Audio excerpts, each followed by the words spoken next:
दोस्तों एक बार आपका फिर से स्वागत है मेरे YouTube चैनल अकरम एग्री सॉल्यूशंस में।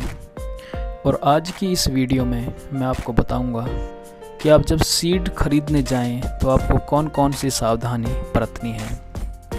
दोस्तों अगर आप कोई फसल लगाते हैं या प्लानिंग करते हैं आप कोई क्रॉप लगाने की, तो आप उसके लिए सबसे पहले आप सीड खरीदेंगे।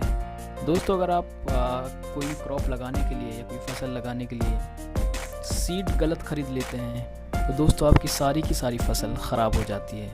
दोस्तों अगर आप कोई फर्टिलाइज़र या फिर आप कोई केमिकल इंसेक्टिसाइड या कोई फंजीसाइड गलत ख़रीद लेते हैं तो उसके रिज़ल्ट आपको जल्दी ही दिख जाते हैं 10 से 20 दिन या मैक्सिमम 1 महीने में, और आप उसको फिर से उसकी जगह दूसरा केमिकल यूज कर सकते हैं या फिर उसकी जगह आप दूसरा जो भी आपकी दवा है इस्तेमाल कर सकते हैं। अगर आपने एक बार बीज गलत ख़रीद लिया तो आपकी सारी की सारी फसल ख़राब हो जाती है। तो दोस्तों आपकी सारी फसल का जो दारोमदार है वो आपके जो सीड होता है वो आपके सीड पे डिपेंड है। तो ये ज़रूरी है कि आप जब भी कोई फसल लगाएं प्लानिंग करें तो आप सीड अच्छी क्वालिटी का ही ख़रीदें। तो दोस्तों आज की इस वीडियो में आपको कुछ सावधानियां बताऊंगा जो आपको बरतनी है सीड खरीदते टाइम। दोस्तों मेरे सामने ये स्क्रीन पे करेले की एक वैरायटी है, आप देख सकते हैं करेले की प्रगति नाम की एक वैरायटी है। ये दोस्तों मैंने आपको सिर्फ समझाने के लिए ये वैरायटी ली है, और ये दोस्तों कंपनी का नाम है ईस्ट वेस्ट सीड इंटरनेशनल के नाम से। ये पैकेट के पीछे जब आप देखेंगे यहाँ पे तो आपको कई सारी इंफॉर्मेशंस दिखाई देंगी। मैं आपको ये मार्क करके दिखाता हूँ। दोस्तों इस पैकेट के ऊपर जो आपकी जानकारियाँ लिखी होती हैं, इसमें सबसे जो इम्पोर्टेंट चीज़ होती है वो ये वाला डब्बा होता है। दोस्तों इसके अलावा इसमें अगर आप नीचे देखेंगे तो कुछ और चीज़ें भी मेंशन करके रखी हुई हैं, जैसा कि आप यहाँ देख सकते हैं। तो दोस्तों मैं आपको एक एक चीज़ यहाँ समझाने की कोशिश करूँगा कि किस चीज़ का क्या मतलब होता है। तो पहले से ही हम शुरू करते हैं। दोस्तों यहाँ सबसे पहले आपके यहाँ पे मेंशन होगा कि आपका सीड किस क्वालिटी का है। आपका सीड जो है वो यहाँ पे लिखा हुआ है ट्रूथफुल लेबल, तो आपका लेबलिंग है यहाँ कि आपका सीड ट्रूथफुल है तो आप ये सीड खरीद सकते हैं। उसके बाद दोस्तों यहाँ पे आप देख सकते हैं कि इसकी जो वैरायटी है वो काइंड लिखा हुआ है और आगे F1 हाइब्रिड बिटर गार्ड लिखा हुआ है। दोस्तों इस F1 का जो मतलब होता है, इसको ये फीलियल इसका मतलब होता है। किसी अगली वीडियो में मैं आपको ये F1 को समझाने की कोशिश करूँगा। और नीचे आप देख सकते हैं कि वैरायटी का नाम प्रगति मेंशन किया हुआ है। तो ये तो आपकी बेसिक चीज़ें थी जिसमें आपकी काइंड और वैरायटी लिखी हुई है। उसके बाद आपका नेट वेट लिखा हुआ है 50 ग्राम। तो दोस्तों इस पैकेट में नंबर ऑफ़ सीड हैं वो काउंट करके नंबर में नहीं है, वो आपको वेट में करके दिया हुआ है। नीचे आपका लेबल दिया हुआ है। फिर दोस्तों यहाँ पे लॉट नंबर दिया हुआ है। ये काफ़ी इम्पोर्टेंट होता है ये लॉट नंबर। अगर आपकी सीड ख़राब निकल जाता है किसी वजह से तो आप इस लॉट नंबर की वजह से ही, इस लॉट नंबर के ज़रिए ही क्लेम कर सकते हैं कि आपका सीड ख़राब क्वालिटी का है, और आप फिर कंपनी को क्लेम कर सकते हैं। तो ये लॉट नंबर आप ज़रूर संभाल कर रखें, इस पैकेट को आप ज़रूर संभाल कर रखें। इस लॉट नंबर से ही कंपनी ये ट्रेस कर पाएगी कि आपका सीड में क्या प्रॉब्लम है एक्चुअली। और ये लॉट नंबर उस बैच को दिखाता है जो आपका ये किस लॉट का ये सीड है, क्योंकि सीड कई लॉट्स में बनता है। और ये लॉट नंबर अगर आपके पास होगा तो ये आपको ट्रैक करने में आसानी होगी कि आपके सीड में क्या प्रॉब्लम है। उसके बाद कुछ जो डेट ऑफ पैकिंग है, इसमें दोस्तों ये बहुत इंपॉर्टेंट चीज़ है, डेट ऑफ पैकिंग और वैलिड अप टू। यहाँ पे दोस्तों डेट ऑफ पैकिंग 26/9/2020 दिया हुआ है, और डेट ऑफ टेस्ट पैक करने के बाद जो इसकी जो इस सीड को जो बनाते टाइम जो टेस्ट किया गया था 1 सितंबर 2020 को टेस्ट किया था, और उसके लगभग 25 दिन बाद 26/9/2020 को इसको पैक कर दिया था। मैं थोड़ा सा आपको ये जूम करके दिखाता हूँ। और उसके बाद वैलिड अप टू, तो यहाँ पे लिखा हुआ है 31/5/2021, यानी आप 31 मई तक ये सीड इस्तेमाल कर सकते हैं। दोस्तों आपको यहाँ पर बड़ा ही सावधान रहना है। दुकान का मालिक आपसे चाहे जो भी कहे, आपको हमेशा सीड लेने से पहले उसकी डेट और एक्सपायरी डेट या वैलिड अप टू ये वाली डेट चेक ज़रूर कर लेनी है। आप अगर 10 दिन बाद या 20 दिन बाद भी आप सीड यूज करेंगे तो सीड कंपनी या दुकानदार आपसे ये कहेगा कि कुछ फ़र्क नहीं पड़ता। पर दोस्तों हमने ये चीज़ देखी है और ऑब्जर्व की है कि ख़ास तौर पर जो आपका जिस सीड में कोटिलेडन पतला होता है, जैसे कि आपका मिर्च, टमाटर, बैंगन और शिमला मिर्च, इस तरह के सीड अगर 6-7 महीने लेट हो जाएं तो उनकी जर्मिनेशन में बहुत फ़र्क पड़ जाता है। अगर आप नेक्स्ट सीज़न में चाहते हैं कि पिछले सीज़न का सीड आप यूज़ कर लें तो आपकी फसल पे 50% तक का लॉस देखने को मिल सकता है। तो आप कभी भी सीड लें तो उसी सीज़न का एक्सपायरी डेट से पहले का ही सीड लें। इसके बाद यहाँ इस पर थोड़ा सा इसका रेट मेंशन किया हुआ है, कंट्री ऑफ ओरिजिन मेंशन किया हुआ जो फिलीपाइंस है। और दोस्तों अब कुछ यहाँ पे आप एक देख सकते हैं इनका एक बार कोड या स्कैन करने के लिए दिया हुआ। आप अगर इसको किसी मोबाइल एप्लीकेशन से स्कैन करेंगे तो इस सीड के बारे में और ज़्यादा जानकारी आपको मिल जाएगी।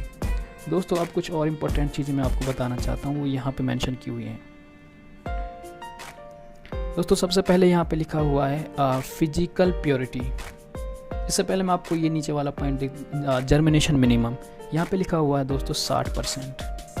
दोस्तों इसका मतलब ये होता है कि अगर आप 100 सीड ज़मीन पे बोएंगे या अपने मीडिया में 100 सीड लगाएंगे तो कम से कम उसमें से 60 सीड आपके जर्मिनेट होंगे ही होंगे। ये हो सकता है 60 से ज़्यादा 100 तक भी हो जाए। जैसा हम अपनी नर्सरी में देखते हैं कि हमारी जो जर्मिनेशन होती है वो लगभग 95 प्लस होती है इन्हीं सीड्स की, जिस पे 60% मेंशन करके होता है। और मैक्सिमम सीड पैकेट्स पे आपको मिनिमम जर्मिनेशन वो 60% ही मेंशन करके लिखा होता है कि आप अगर 100 सीड लगाते हैं और उसमें से 60 सीड से कम जर्मिनेट होते हैं, 59 भी अगर आपके जर्मिनेट होते हैं तो आप कंपनी को क्लेम कर सकते हैं।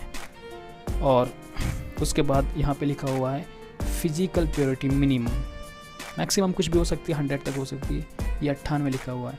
दोस्तों इसका मतलब ये है कि अगर आप 100 सीड किसी पर्टिकुलर वैरायटी का डालेंगे तो उसमें से 98% यानी 98 सीड उसी वैरायटी का सीड आपको मिलेगा, सीडलिंग आपको मिलेगी, पौधा उसी वैरायटी का मिलेगा।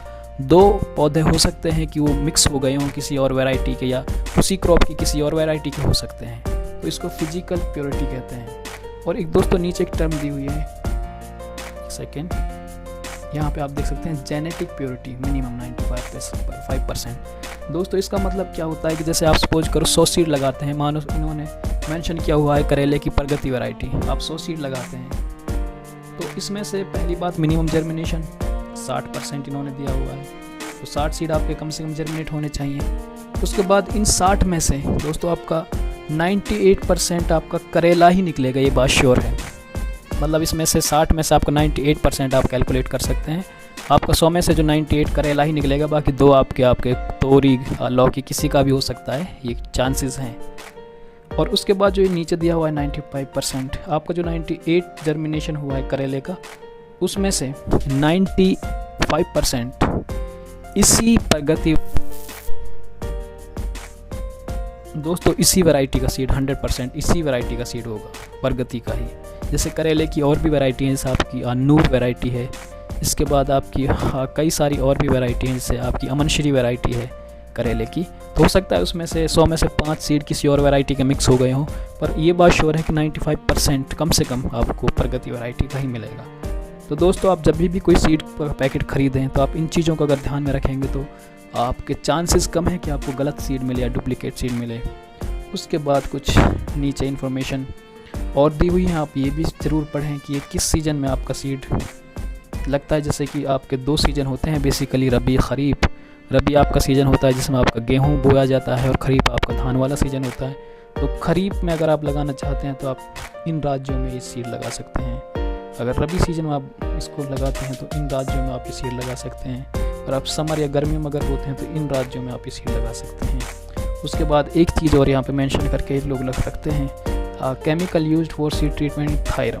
जो दोस्तों जो भी पैकेट में आपको पैक सीड मिलेगा, ट्रूथफुल लेबल सीड मिलेगा, वो मोस्ट ऑफ द केसेस में वो आपको ट्रीटेड होकर मिलेगा, आपको अलग से कुछ नहीं करना। उसके ऊपर एक कलर्ड कोटिंग आपको मिलेगी जिसमें आपका थायरम, कार्बेंडाजिम, इस तरह के फंजीसाइड दवाएं होती हैं जिनसे ट्रीट होकर मिलता है। यहाँ पे थायरम से ट्रीट किया हुआ है, आपको कुछ नहीं करना। नीचे एक क्वेश्चन लिखा हुआ है, treated with poison, do not use for food, feed and oil purpose.